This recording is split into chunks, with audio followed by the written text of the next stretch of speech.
How does algae turn into fiber? Changing the way textiles are made will create positive change. And that's what we are pursuing at Algaeing. How dangerous are the dyes that have been used so far? Fritz for Future, Henkel's sustainability podcast. Today we are going to talk about how we can make our clothes more sustainable and whether algae is one of the solutions that can revolutionize the textile industry. There is one aspect that makes the textile industry especially dirty. Our clothes are full of dangerous chemicals which are bad for both the environment and people. Today, our guest is a startup that says we can counteract this problem by using algae. The company is called Algaeing, and I'm happy to welcome Renana Krebs. She is co-founder and CEO at Algaeing. Welcome, great to have you here. Thank you so much. It's a pleasure to be here with you today.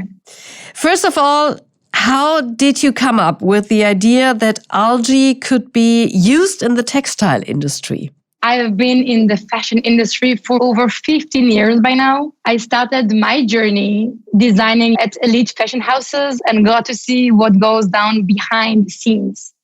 Therefore, I visited factories, I saw the employees and the working conditions in my own eyes. I smelled the nauseous chemicals that went into dyeing textile. I saw rivers dyed with next season colors. That's when I knew I could no longer be part of the problem, right? So I had to find a solution, a new solution. So literally, I quit my job, studied sustainable design, and started Algaeing back in 2016. And luckily, I found the perfect co-founder. He is a biologist, botanist, and also an agronomist with 40 plus years of experience. He also happens to be my dad, Dr. Renana Krebs, but we really have an amazing synergy between biology, technology, and textile together. So together, we started our research and found ourselves underwater, discovering an untapped and medical microorganism.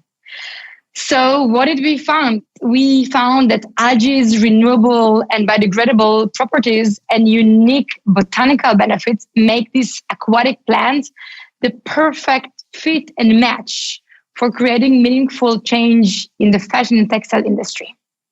So actually, you are offering two solutions. So on the one hand, dyes that can be used to dye textiles in an environmentally friendly way.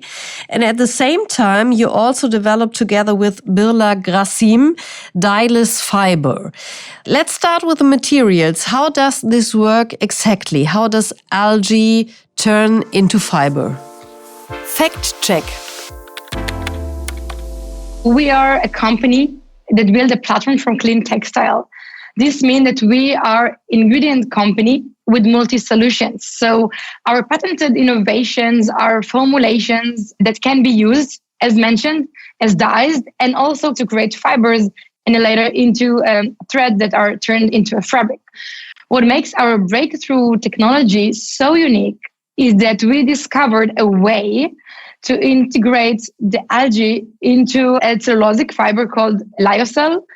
And we are now working with the Birla to manufacturing and scaling to different brands around the globe. And we do so during the production of the lyocell itself, which means that we make the algae part of the fiber composition. So the result is a fiber with the algae's range of colors and biocharacteristics ready to be put into a thread and made into fabric. So unlike in traditional textile manufacturing where fibers are produced and later dyed with toxic chemical, our innovation actually omits the entire dyeing process, reducing the use of water and energy, but also just think about it, it's a dyeless garment, right? Because you already inherit the color from the algae into the fiber, into the yarn, and into the ready product. That's so interesting. But where does the algae come from in your case? Directly from the sea, or how does it work? Yeah, I would say this is a really great question, right? Because we see algae gets in different areas, in ponds, in oceans, and what's not. So they're great, right? Because the algae, in a way, cleaning our oceans, our ponds. But we also found the heavy metals and chemicals in ocean-based algae. Therefore, we partner with sustainable algae growers around the globe who use vertical farming methods in closed loop to grow algae in a zero-waste system. Usually in the middle of the desert or any other hot areas. They use only and mainly solar energy and also salty or desalinated water during production, so no fresh water is included, which reduces not only water, but traditional agricultural land use at the same time. This is a very, very unique, and we definitely do our own due diligence process to onboarding new vendors across the globe. Mm-hmm. So in comparison to conventional dyes, how much water, how much energy, how many emissions can be saved with your approach? You mentioned some facts, but maybe we can have more hard facts about that. Sure. And I think also we are talking about impact, right? So we believe impact, as you mentioned also in the beginning, impact about people, but also about our environment. This is why we recently conducted a life cycle analysis to assess our impact with a third party, obviously. So they compared our dyes to conventional dyes and found that we save up to 74% in GHG and 98% in water while producing our dyes and inks. And also we reducing land use and chemical, obviously. This was a game changer for us as well, as we were also even more surprised to see this really unbelievable impact that we can bring into the market. So one of the most powerful benefits of our innovations is that they can be implemented directly into existing factories with their existing machineries. So manufacturers don't need to buy any special equipment in order to use algae. Our solutions are plug and play. This allows factories of all sizes to use algae in any way they choose and reduces their carbon emissions and the use of harmful chemicals found in conventional dyes today. And maybe to mention that on a bigger scale, Accenture estimated that algae solutions can potentially save 2,700 million liters of polluted water by 2030 compared to conventional textile production today. Wow, that sounds like a huge impact in many ways. Let's talk about what does a fabric dyed with algae feel like? How would you describe that? As a person, as a designer, as an entrepreneur, I do believe that we always need to invent new products, but they need to have the same quality and similar properties to conventional, right? So fabrics made with algae feel similar to fabric from cellulosic to recycled synthetics. They are able to produce a solution that has a similar feel. And this is a big win for us. But what's even more important, I would say, is the main differences between our fabrics and conventional fabrics, which can be felt by touch, but can be felt long-term. It's the botanical benefits of the algae that are, infused in the formulation and dyed in the fabric. So most consumers aren't aware of the amount of potential toxic chemicals they are wearing with conventional textile. So a CDC study showed that when people wear clothes that are dyed with toxic conventional chemicals, actually 10% of these chemicals can be transmitted into our bodies. No one talks about it, right? Fabrics made with algae don't contain these chemicals at all, but actually contain good materials for us. We basically leveraging the benefits of the algae and the botanical properties to our skin and body. We heard a lot about the benefits of your dyes, and now let's go to the flip side. How dangerous are the dyes that have been used so far for the environment, but also for the people who work with them and eventually wear them? Yeah, this is a very important thing to discuss because we are seeing more and more headlines in the mainstream media about the dangerous toxins and forever chemicals found in textiles. One recent case was flight attendants who claimed their uniform were making them sick. And indeed, in November 2023, a jury sided with the flight attendants. The truth is, color textiles have a very, very dark story and a long supply chain filled with chemical processes until a finished garment arrives to the hands of a consumer and even after it. So when it comes to raw materials, for example, there are 1.3 billion barrels of oil that are used to create textile each year. In fiber and yarn production, there are thousands of different types of toxic chemicals used to create textile globally. And the latest data shows that 20% of the world's fresh water is polluted by dyeing and printing processes, including harsh chemicals. And 87% of textile end up in landfill, emitting chemicals that end up in our food system. No matter how and where we will look, it will end up to our plate.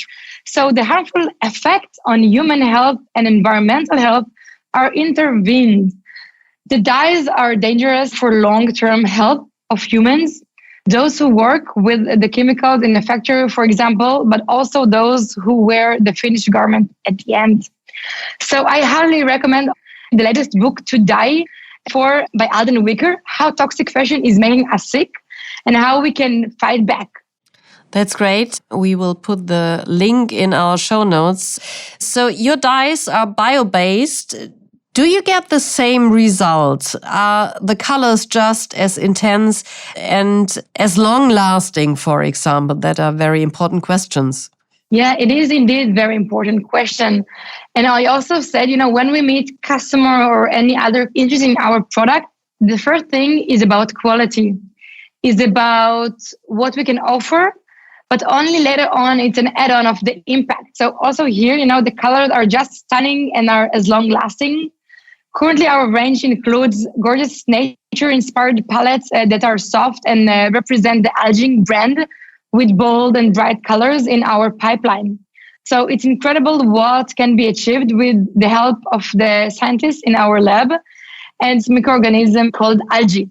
So on that end, we are developing and we are aiming to enable all types of colors in our ecosystem. We already have 22 colors, and we also aiming, to enlarge our color palette to grow our company.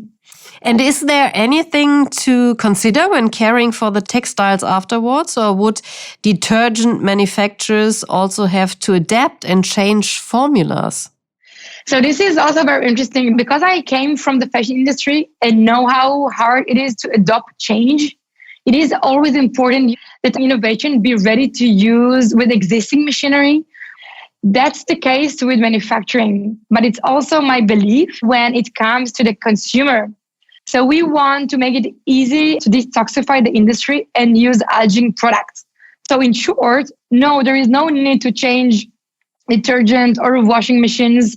I do see an opportunity for detergent manufacturers to use our Algaeing solution. So we do not need to change, but we always find a place to improvement for current chemical-based product. So let's summarize again briefly. What are the 3 plus points for nature and the 3 plus points for people if we rely on fabrics dyed with algae on a large scale? So let's start with the nature first. So one, definitely is less water. The second is less energy, so less process needed. The algae fiber already is already colored, don't need to dye it, for example. But also protect biodiversity. Imagine that instead of harmful dyes entering our waterways, the manufacturing byproduct is actually made of a healthy algae that goes back into our ecosystem. So, and now the top 3 plus points for us.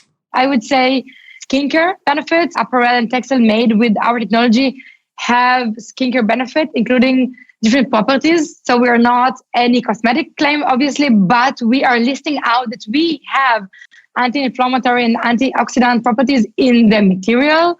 So this is also interesting because we have actually created a whole new category in the fashion industry with our proven benefit. Also here, we want to be super transparent to show exactly who made the formulation, where and why, and obviously to list out all of the material there as well. And the other part, I would say, it's free of harmful chemical, which is very important for our health. And at the end, we all taking care of ourselves, our families, our communities, and detoxifying not only the industry, the supply chain, but also our life at the end of the day. When we buy clothes or other textiles, what are some aspects that we should pay attention to in order to make more sustainable choices? How to start? Top tips. I would say the easiest answer to this is to always look out for the Algaeing inside the label when buying clothes. This is the guarantee that you are buying something sustainable. But I always recommend looking at the composition of the fabric, of the colors. This is usually inside the tab of a garment. I suggest starting with the clothes that are closest to our bodies, such as undergarments and everything basically layered that touches our skin. And at the end of the day, on my personal aspect, it's always to ask question, what are we wearing? Who made our garments? And how I can help to our ecosystem to be better for us, for the industry, and also for our community at the end of the day. That's all very important questions we have to ask ourselves. Everything you told us sounds really fantastic. So now the question is, when are you going to overhaul the fashion industry on a large scale? And what is currently standing in your way? What's next? So Algaeing has always built for scale since day one. Coming from the industry, we know exactly the pain point. That has always been our vision and intention. And 7 years in, we've never strayed away from this goal and are just getting closer. At the beginning of our journey, I really had to convince potential clients and the industry why our sustainable alternative is necessary. But industry as a whole has come a long, long way since we started. So people are coming to us wanting our solutions. We no longer have to sell the idea, the product. We just work as fast and as hard as possible to cater to the growing demand. So we are growing our team, are growing our capacity, and we are really happy and exciting to see that the vision to detoxify the textile industry back then, which was kind of a nice to have, today is a must to have. Changing the way textiles are made will create positive change. And that's what we are pursuing at Algaeing, how we can do this at scale for everyone. Wow, that's a great vision for the future. We wish you lots of success for your work and all the best. Thank you for this really great conversation today. Thank you so much. Thank you so much for inviting us. I want to learn more about Algaeing and our vision, and stay tuned. And if you enjoyed this episode of Fritz for Future, leave us a 5-star rating on Spotify or Apple Podcasts. And do you know of any innovative sustainability projects, interesting guests, or have specific questions you would like to know more about? Then send us a message to fritzforfuture@henkel.com. We are looking forward to having you join us for our next episode. I'm Janine, your host, and this is Fritz for Future, Henkel's sustainability podcast. Take care. Fritz for Future, Henkel's sustainability podcast.